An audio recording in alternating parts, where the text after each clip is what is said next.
Ó, eu vou trazer uma informação importantíssima agora, porque ó, vai começar, já coloca na tela aqui, Fefe. Bonitão. Reta final, hein? É reta final, pra gente entender se esse cara vai pegar perpétuo ou não, é o que todo mundo tá querendo. Teve matéria ontem no Jornal Nacional e a gente te explica tudo aqui, sem sensacionalismo nenhum, com muita informação e muito fato para vocês.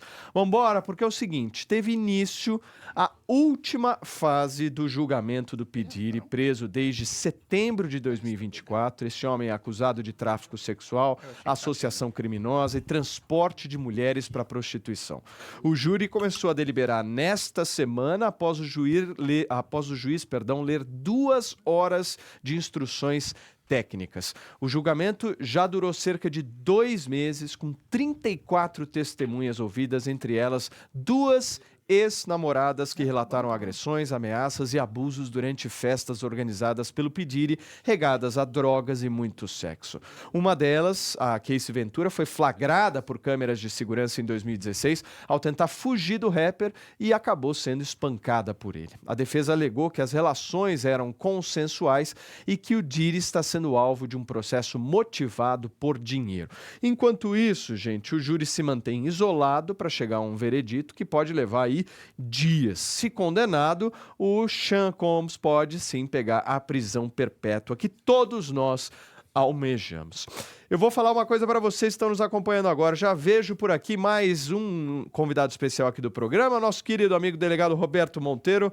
Delegado, bem-vindo, viu? Obrigado por ter participado aí, por estar junto com a gente. A sua agenda super lotada aí. Você gentilmente cedeu um tempinho pra gente. Sempre é uma grande satisfação estar aqui com vocês e também com quem segue aqui o programa. Vamos falar de vários casos. Você está acompanhando o caso do P. Diddy, sim, delegado? Sim, Inacreditável acompanhando, esse inacreditável. Caso, né? Inclusive as imagens que foram exibidas ontem na TV aberta mostram a violência com que ele agia com as namoradas e também praticava orgias e obrigava as namoradas a participarem. Uma vergonha, prisão perpétua e tolerância zero para esse tipo de crime. Carlinha, me conta uma coisa, minha amiga. É muito louco, né? Você vê, por exemplo, uma matéria de 8 minutos, 7 minutos no Jornal Nacional, fazendo a cobertura geral do caso. Ontem eu estava assistindo o Jornal Nacional e, por um acaso, eu vi mesmo pra valer. Mas para eles foi fácil fazer essa matéria, né? É só pegar o que a gente tá falando aqui há 20 dias. Ai, nossa! Ai, o Jornal Nacional fez uma matéria de 8 minutos. Irmão, nós tem 18 horas Tá de pedir, certíssimo, Fefe. Os caras ficam assistindo a gente, vai lá e faz uma matéria. Rapaz. Agora, quero ver fazer a cobertura diária. Oxe, se botasse eu lá, eu falo tudo lá, rapaz. Exatamente. O Felipe falou, foi copia e cola. Exato. Porque o que acontece? E aí, isso só Carlinha? mostra a importância, Sem né, dúvida, desse claro. júri, desse julgamento. E ontem, o jurado de número 25, né, porque eles recebem uma numeração, porque ninguém sabe a identidade dessas pessoas, ele resolveu se rebelar, não seguir as instruções do juiz. Então, o que o grupo fez? Lembra que eu falei para vocês que eles, né, falam com o juiz através de anotações? Escreveram uma anotação e entregaram, né, para o bailiff, que vai entregar para o juiz. Quando o juiz, né, se dá conta, o jurado de número 25 não está seguindo as instruções do juiz, ou seja, as instruções legais daquele julgamento. E isso é um grande problema, gente, porque ele não pode ali fugir da regra. Então, assim, ele não pode colocar as suas questões pessoais. Ele precisa seguir a lei. Então, o que o juiz perguntou ali para aqueles jurados: vocês entendem que ele tenha cometido tráfico interestadual para fins de prostituição? Sim ou não? Vocês entendem que ele comandava uma organização criminosa? Sim ou não? E esse jurado é um homem de 51 anos. 51. Tá? Exatamente. Ele é doutor em biologia molecular e é casado com um veterinário, ou seja, é uma pessoa com bastante instrução. A gente não está falando de uma pessoa sem instrução. E tem um outro dado que me passaram, que ele era um jurado que escrevia anotações de forma constante durante ali todo o julgamento do P. Diddy. Ou seja, o juiz falou, olha, vamos ter um pouquinho de calma, vamos ver como é que ele se comporta, porque caso ele não faça aquilo que foi estipulado, ele tem que ser retirado. Porque o que acontece? Gente, isso aqui, a questão desses jurados é muito importante, porque pode dar anulação. Então, esse é o meu medo, né? Porque imagina, a gente chegou até aqui. Exatamente, aí você imagina. Aos 45 do segundo tempo, de repente o Al Hilal faz um gol contra o City, Iaguinho. Aí Não dá. o juiz chama sempre a acusação e a defesa e eles estão ali decidindo o que eles vão fazer. Então a gente precisa aguardar, porque isso aconteceu 1 hora depois que eles se fecharam na sala do júri. Ou seja, vamos ver como é que esse jurado vai se comportar, se ele vai causar confusão, né? Porque não é uma pequena confusão, é uma coisa, gente, é uma coisa muito grave, né? E, de novo, quando a gente fala dos Estados Unidos, eles são muito preocupados com os gastos públicos. Sim. Um julgamento como esse custa uma fortuna para os cofres. E bonito lugar, hein, Carla? Sim. Ontem nas imagens do Jornal Nacional a gente Sim. pôde perceber mesmo, A bem corte, bonito o a lugar, corte né? é muito bonita, né? E assim, gente, de novo, é algo gigantesco. Então a gente não pode, né? Senão vai virar, né, o show dos Trapalhões por conta de um jurado perder tudo. Só 2 observações aqui, complementando o que a Carla disse. O Instituto do Tribunal do Júri é muito bonito. Aqui no Brasil é parecido com o americano. E acho que a sociedade julgar um criminoso, acho que é muito interessante para crimes graves. E também essa questão de ser proibido qualquer captação de imagem dentro do tribunal, acho que é muito importante. E aqui no Brasil a justiça deveria seguir esse exemplo. Não segue, delegado? Infelizmente virou um show, né? Nós vemos aí até o Supremo Tribunal Federal, julgamentos são transmitidos ao vivo pela TV Justiça e, infelizmente, o juiz tem que ser discreto, né, Carla? Sempre, Paula. E nós percebemos o personalismo da figura do juiz é muito ruim para a justiça. O que foi, Carla? É que essa questão do não uso de câmeras é só para os julgamentos federais. Os estaduais nos Estados Unidos são todos transmitidos, não é? É assim, tem uma discussão, doutor Roberto, porque eles entendem que o seguinte, a sociedade tem o direito de entender o que está acontecendo ali dentro. Quando, lá nos Estados Unidos, tudo é julgado num tribunal do júri. Ações cíveis e ações criminais. Nas ações cíveis, a gente tem o petit jury. E nas ações criminais, o grand jury, que é o que vai... A diferença é que é o número de pessoas, de jurados. Quando a gente pode lembrar novamente do julgamento ali de Amber Heard e Johnny Depp, sim, o quanto que aquilo foi importante, porque todos nós estávamos contaminados com a ideia de que ele era, de fato, um agressor. E aí você vai descobrir uma outra realidade, né, que foi muito bem colocada ali durante aquele júri. Aquela juíza, ela foi de uma imparcialidade, que mulher elegante, todo o tempo. Ela dava, né, as possibilidades para um, para o outro, para o contraditório, e ficou muito marcado a questão das mentiras da Amber. E aquilo ficou gritante.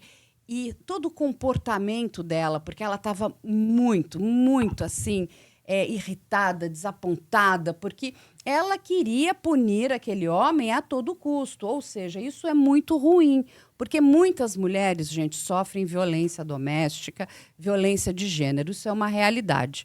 É inegável. Mas, infelizmente, essa mulher usava aquilo para uma autopromoção. Isso está errado. Escreve um artigo de opinião para destruir a carreira de uma pessoa ali que ela começou a nutrir ódio, né? E aí aquilo ficou tudo muito bem explicado, a questão, né, dos transtornos que ela sofria. Tem uma psicóloga que ela explicou a questão da Amber ser uma borderline. O que ela quis dizer? Ela tem uma frase que é ótima. I hate you, but don't leave me. Que quer dizer o seguinte, eu te odeio, mas você não vai me deixar. Entende? Olha a dificuldade onde aquele homem estava enredado. Tá preso, né? E por isso que eu acho que assim, é importante a gente a população entender, porque Sim. não tem como a gente não tomar partido. É lógico que no tribunal, no júri dele, a gente está, inclusive, tem a questão do sigilo da própria vítima ali que sofria crime contra, né, a sua dignidade sexual. Elas têm direito ao sigilo e nós precisamos respeitar isso. Delegado, eu queria te perguntar duas coisas. A primeira, se você... Uma O que que foi? Quer fazer? É importante Pode que fazer. a Carla disse, mas nós sabemos que isso é exceção da exceção. Aquela mulher que mente em relação a crimes Sim. sexuais ou violência doméstica. Nós temos aqui no Brasil um aumento absurdo da violência doméstica contra as mulheres, inclusive após, logicamente, já vários anos, da Lei Maria da Penha. Então, na verdade, há muitas mulheres que estão aqui nos assistindo e sabem o que é sofrer na mão de um homem agressor. Sim. E a violência, às vezes, não é só a física, Paulo, é a violência também Psicológica. patrimonial, Psicológica. psicológica, financeira, enfim. Sim. São tantas. Ô, delegado, aí duas coisas para te perguntar. Nos Estados Unidos, se a gente diferenciar para o Brasil, a gente está vendo, né? A sociedade como um todo, nesse caso, pedir, está podendo ver algo que a gente não testou, né? Que a gente não sentiu ainda. O primeiro o júri é obrigado a ter consenso. Aqui no Brasil, a gente já tem a Não. coisa da votação e não sei o que, já é outra coisa. E a segunda coisa, a prisão perpétua, né? Porque a grande discussão que está se fazendo do pedir é... Todo mundo está achando que realmente ele vai ser condenado. Agora, todo mundo está querendo é que ele pegue perpétua. Como é que você vê esses dois institutos? Tanto o Instituto do Consenso no júri, que a gente não tem aqui, quanto da prisão perpétua. Eu acho muito interessante, até a Carla conhece bem também o sistema americano de justiça, é que lá se busca o consenso. Enquanto não há um consenso, não se tem a decisão do júri. Aqui é por maioria, que eu acho errado. E eu penso que o sistema americano é bem diferente do brasileiro, a origem, inclusive, do direito americano é diferente do direito brasileiro, mas o consenso eu gosto dessa situação em que o júri se reúne e discute até chegar ao consenso. Então, acho bem interessante. Segunda pergunta, Paulo. Prisão perpétua. Prisão perpétua. Eu penso que no Brasil nós precisamos endurecer as leis penais e, inclusive, alguns casos, sim, exigem prisão perpétua. Essa semana, não sei se a Carla viu, o Paulo, um indivíduo lá em Lavras, Minas Gerais, um preso, que havia sido já preso no mesmo mês 2 vezes, disse à juíza e ao Ministério Público: vocês não me intimidam. Eu sou o inimigo número 1 da sociedade e do Estado. Nossa. O que esse cara está fazendo nas ruas? Traficante disse mais: eu sento o dedo mesmo, sento o aço lá na biqueira e vou voltar a fazer isso. Esse cara não merece uma prisão perpétua? Eu creio que sim. Isso não tem salvação. E a gente tem que analisar, é uma cláusula pétrea da nossa Constituição, por isso Exatamente. que nós não temos nem prisão perpétua, nem a pena de morte. Mas dá para mudar, né? Uma Então, constituinte, a né? gente tem que mudar. Nós já tivemos pena de morte no Brasil, né? Mas não temos mais. O que acontece? Quando a gente pensa nesses crimes dolosos contra a vida, a família da vítima, ela tem aquela, né? Existe prisão perpétua para a família, porque aquela dor é perpétua. Você não traz aquela pessoa de volta. Sim. A grande maioria dos outros crimes, você até consegue recompor. Olha, você roubou, você devolve aquilo. Mas como é que você devolve uma vida? Você não devolve uma vida. Você não tira aquela agressão, que é uma agressão contra a dignidade sexual. Nós precisamos, sim, repensar as nossas leis, principalmente para alguns tipos penais. Porque não consigo ver ressocialização. Vamos pegar o caso aí do Pediri. É possível ressocializar esse homem? Não tem eu como, não né, consigo imaginar uma ressocialização. Ele deu errado. Algumas pessoas, infelizmente, deram errado. E quando elas pulam essa cancela, né, vamos dizer, né, ultrapassam a lei, assim, ele só vai precisar de uma oportunidade. Ele sai, ele vai cometer o crime novamente. Gente, enfim, uma coisa na cabeça. Não existe ex-estuprador. Uma vez estuprador, ele será. Ele só precisa do quê? De a oportunidade. Uma oportunidade, exatamente. O ambiente favorável, né? Crimes contra a dignidade sexual, essa coisa, ainda mais uma figura como ele, do poder, ele tinha tudo para dar certo. Tudo. Da onde ele veio, o que ele conseguiu, aonde ele chegou. Ele foi o magnata o magnata da indústria fonográfica nos Estados Unidos.